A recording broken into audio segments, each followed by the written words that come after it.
بسم اللہ الرحمن الرحیم۔ السلام علیکم ورحمۃ اللہ وبرکاتہ۔ کیسے ہیں آپ سب لوگ؟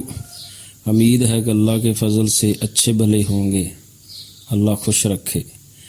میں ہوں محمد اتفاق۔ Meet the Islam channel subscribe کر دیں سب لوگ۔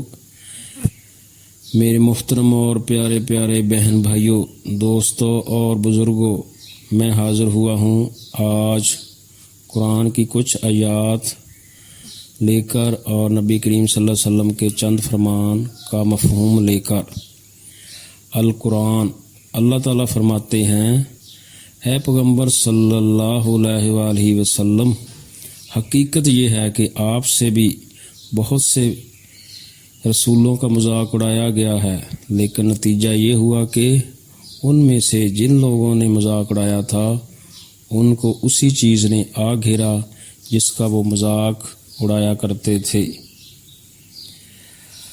القرآن، اللہ تعالیٰ فرماتے ہیں، جن لوگوں کو ہم نے کتاب دی ہے وہ ان کو یعنی خاتم النبیین صلی اللہ علیہ وآلہ وسلم کو اس طرح پہچانتے ہیں جیسے وہ اپنے بیٹوں کو پہچانتے ہیں۔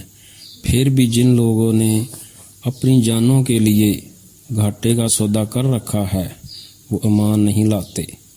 القرآن، اللہ تعالیٰ فرماتے ہیں، ان کافروں سے کہو کہ ذرا زمین میں چلو پھرو، پھر دیکھو کہ پیغمبروں کو جھٹلانے والوں کا کیسا انجام ہوا۔ القرآن، اللہ تعالیٰ فرماتے ہیں، اور ان کافروں کا حال یہ ہے کہ اگر ہم تم پر کوئی ایسی چیز نازل کر دیتے جو کاغذ پر لکھی ہوتی، پھر یہ اسے اپنے ہاتھوں سے چھو کر بھی دیکھ لیتے، تو جن لوگوں نے کفر اپنا لیا ہے وہ پھر بھی یہی کہتے کہ یہ کھلے ہوئے جادو کے سوا کچھ نہیں۔ القرآن، قرآن پاک میں ہے، اور کافر بولے، ان پر کوئی فرشتہ کیوں نہ اتارا گیا، اور اگر ہم فرشتہ اتارتے تو کام تمام ہو گیا ہوتا، پھر انہیں مہلت نہ دی جاتی۔ حدیث نبی صلی اللہ علیہ وسلم، ایک آدمی نے عرض کیا، اللہ کے رسول صلی اللہ علیہ وسلم، فلاں عورت اپنی نمازوں، روزوں اور صدقات کی کثرت کے حوالے سے مشہور ہے، لیکن وہ اپنی زبان درازی سے اپنے پڑوسیوں کو تکلیف پہنچاتی ہے۔ آپ صلی اللہ علیہ وسلم نے فرمایا، وہ جہنمی ہے۔ حدیث نبی صلی اللہ علیہ وسلم، رسول اللہ صلی اللہ علیہ وآلہ وسلم نے فرمایا، اس ذات کی قسم جس کے ہاتھ میں میری جان ہے، تم ضرور نیکی کا حکم کرو اور برائی سے منع کرو، ورنہ قریب ہے کہ اللہ تم پر اپنا عذاب نازل کر دے، پھر تم اس سے دعا کرو گے لیکن وہ قبول نہ ہوں گی۔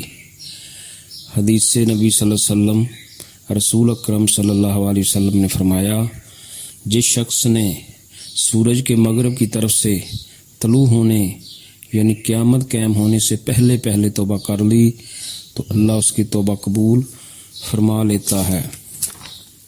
حدیث نبی صلی اللہ علیہ وآلہ وسلم، ایک آدمی قرض دیا کرتا تھا، وہ اپنے ملازم سے کہا کرتا تھا، جب تم کسی تنگ دست کے پاس جاؤ تو اس کو قرض معاف کر دیا کرو، شاید کہ اللہ ہمیں معاف فرما دے۔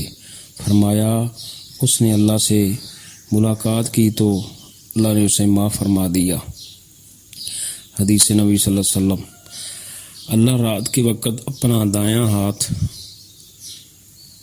پھیلاتا ہے تاکہ دن کے وقت گناہ کرنے والا توبہ کر لے، اور وہ دن کے وقت اپنا ہاتھ پھیلاتا ہے تاکہ رات کے وقت گناہ کرنے والا توبہ کر لے، اور یہ سلسلہ جاری رہتا ہے حتیٰ کہ سورج مغرب طرف سے طلوع ہو جائے گا، یعنی قیامت تک۔